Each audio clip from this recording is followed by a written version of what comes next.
হুজুর তো ঠিকই বলেছেন। আমরা শুধু শুধু অন্য ধর্মের রীতিনীতি পালন কেন করব? কেন পাপের ভাগীদার হব?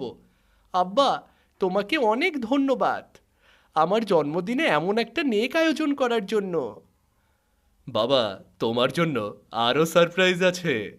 জন্মদিনে তো উপহারও দিতে হয় না, তাই না? তাই ইমাম সাহেব তোমার জন্য খুব দামি একটা উপহার নিয়ে এসেছে। কই ইমাম সাহেব, উপহারটা বের করুন।